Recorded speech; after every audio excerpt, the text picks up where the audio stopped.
मक्का एक ऐसी फसल है जिसके सामने कोई दूसरी फसल टिक नहीं पाती। तो जो भी किसान इसकी खेती की तरफ जाएंगे वो निश्चित ही अधिक लाभ उनको मिलेगा। और यही कारण है कि प्रदेश के दक्षिण भाग में जहाँ पर हल्की ज़मीनें हैं और पानी की उपलब्धता है, किसान मक्के की खेती की तरफ जा रहे हैं। इसमें मक्के की खेती लगातार एक ही ज़मीन में करना नुकसानदायक हो सकता है, तो कोशिश किसान ये करें कि इसके साथ दलहनी फसलों की खेती भी इसके साथ अगर करें तो भूमि की उर्वरा शक्ति बनाए रखने में सहायता होगी। किसानों के लिए विभिन्न क्षेत्रों में अनुसंधान किए जा रहे हैं। इन अनुसंधान के जो परिणाम हैं किसानों तक पहुंचाने के लिए निदेशालय विस्तार सेवाएं की ओर से सीडी बनाई जा रही है। जो खेती की सटीक जानकारी है इस सीडी के माध्यम से उन लोगों तक पहुंचाई जाएगी।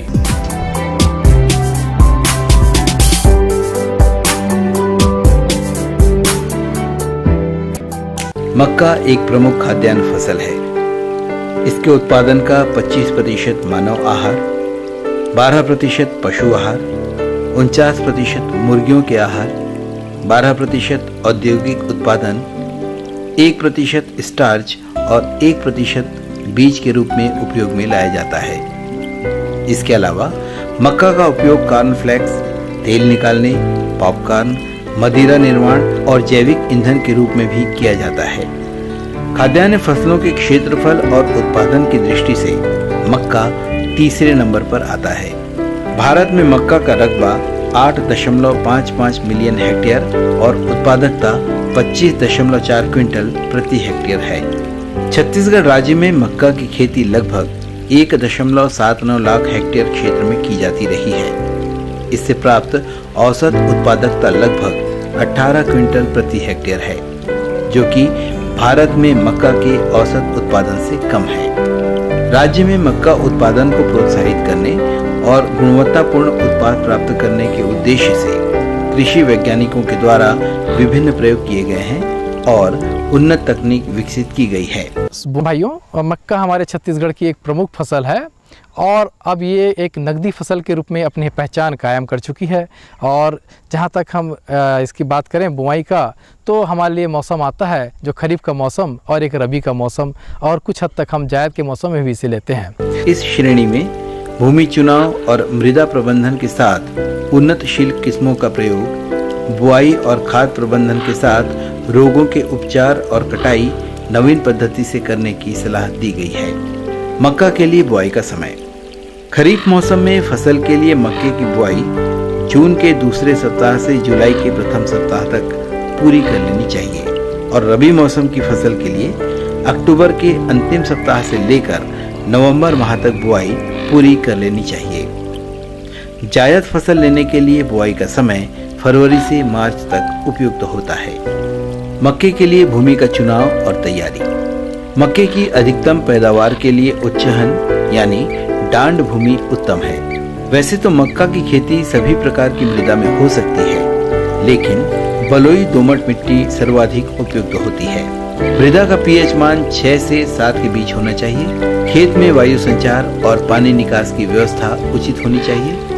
भूमि की तैयारी के लिए खेत को एक बार मिट्टी पलटने वाले हल से जुताई करने के बाद 2-3 बार कल्टीवेटर से आड़ी खड़ी जुताई कर जमीन को भुरभुरी और महीन बना लेना चाहिए, जिससे अंकुरण अच्छा होता है। बुआई के 20 दिन पहले 20 से 25 गाड़ी या 10 से 12 टन गोबर खाद प्रति हेक्टेयर डालना चाहिए। आइए मक्के की उन्नतशील किस्मों की बात करें। भारत में किस्मों का विकास कार्यक्रम सन 1957 से प्रारंभ हुआ और इस समय द्विसंकर प्रजातियों के विकास पर जोर दिया गया। 1970 के दशक में संश्लेषित किस्मों का विकास किया गया। 1990 से एकल संकर प्रजातियों का विकास हुआ और अब 2006 से केवल एकल क्रॉस जातियों का विकास किया जा रहा है। मक्का की फसल के पकने की अवधि के आधार पर उन्नत किस्मों को 4 वर्गों में बांटा गया है। मक्के की अच्छी उपज के लिए बीज की मात्रा और बीजोपचार। साधारणतः संकर जातियों का 15 से 20 किलोग्राम बीज प्रति हेक्टेयर बुआई के लिए पर्याप्त होता है। संश्लेषित या संकुल किस्मों का 20 से 25 किलोग्राम और चारे की फसल के लिए 40 से 50 किलोग्राम प्रति हेक्टेयर पर्याप्त होता है। जायद में भुट्टे के लिए 20 से 25 किलोग्राम बीज प्रति हेक्टेयर पर्याप्त होता है।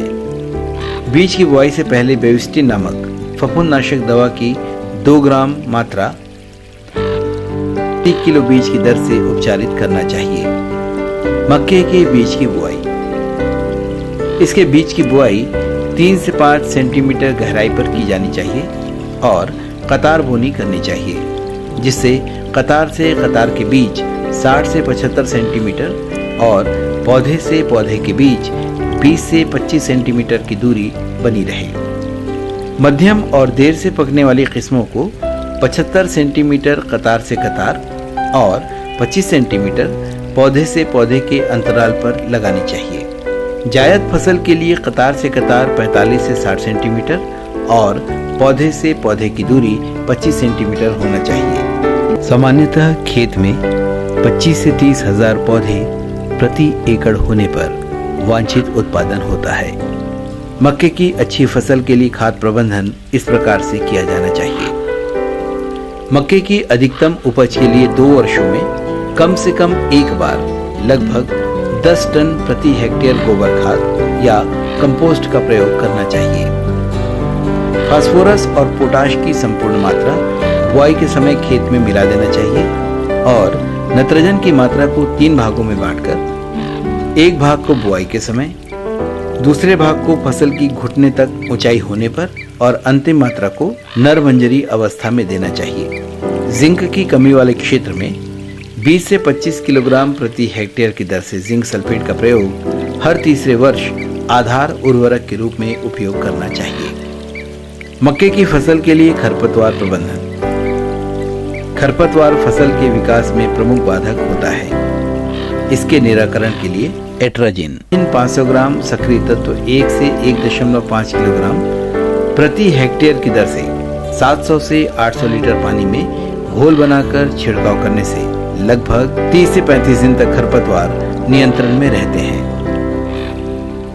मक्के के लिए जल प्रबंधन। मक्के के लिए पानी की अधिकता और कमी दोनों हानिकारक होती है। ग्रीष्म काल में 10 से 12 दिन के अंतराल में सिंचाई करना चाहिए। पूरी फसल की अवधि में 8 से 10 बार सिंचाई की आवश्यकता होती है। रबी में मक्के की खेती के लिए 5 से 6 सिंचाई की जानी चाहिए।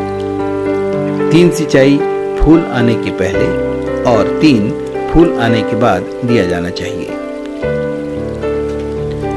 मक्के की खेती के साथ अंतर्वर्ती खेती में अधिक उत्पादन प्राप्त करने के लिए ऐसी फसल का चुनाव करना चाहिए जिससे कुल उपज में वृद्धि हो।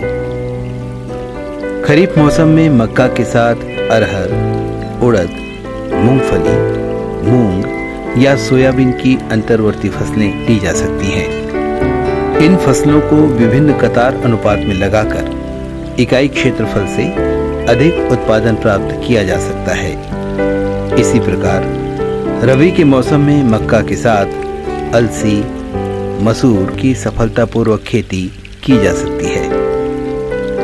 ग्रीष्मकालीन मक्का के साथ मूंग या उड़द की अंतर्वर्ती खेती की जा सकती है। मक्के की फसल में बहुत से कीटों का प्रकोप होता है, लेकिन तना छेदक कीट तने में छेद करके उसे अंदर ही अंदर खाते हैं, जिससे पौधे असमय ही क्षतिग्रस्त होकर टूट जाते हैं। इसके रोकथाम के लिए बुआई के 20 से 25 दिन के बाद कार्बोफ्यूरान 3% दाने 20 किलोग्राम प्रति हेक्टेयर की दर से प्रयोग करना चाहिए। दीमक तने के साथ सुरंग बनाकर पौधों को नष्ट कर देती हैं और जड़ों को खोखला बना देती हैं। इसके प्रकोप से बचने के लिए बीजोपचार क्लोरोपाइरीफास से करना चाहिए। साथ ही खड़ी फसल में प्रकोप से बचने के लिए क्लोरोपाइरीफास कीटनाशक का 20 से 25 किलोग्राम प्रति हेक्टेयर के हिसाब से उपयोग करना चाहिए। मक्के के लिए रोग व्याधि प्रबंधन।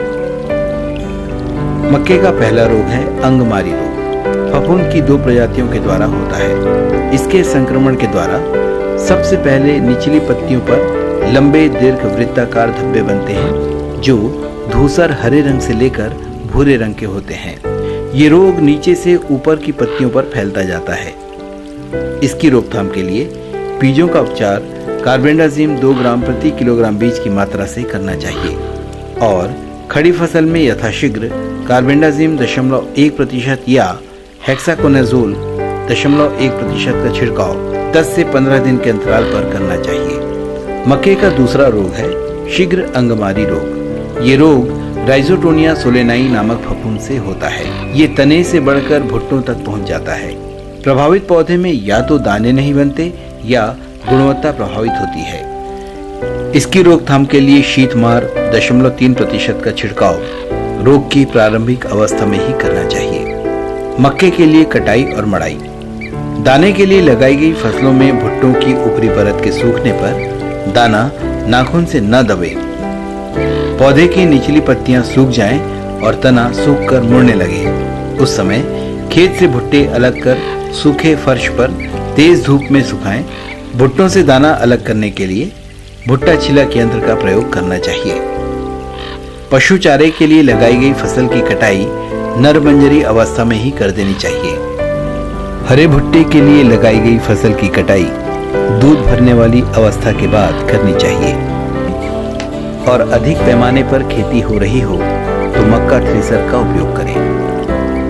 आज कृषि वैज्ञानिकों के द्वारा सुझाई गई तकनीक अपनाकर छत्तीसगढ़ के कृषक भाई एक बड़े भूभाग में असिंचित द्विफसली खेती मक्के के साथ कर रहे हैं। मेरा नाम अरविंद राय है, संजय नगर महावीरपुर और जिला सूरजपुर पड़ता है। मैं लगभग 20 एकड़ मक्का की खेती किया था। इसमें 3 वैरायटी लगाया था, NK 30 था, ICL था और JK 502। तो इसमें लगभग 50 से 55 टन के बीच उत्पादन का अनुमान है। धान के कटोरे के नाम से जाने जाने वाले इस छत्तीसगढ़ को आने वाले समय में मक्के के लिए भी पहचाना जाएगा, ऐसी हमारी आशा है। धन्यवाद।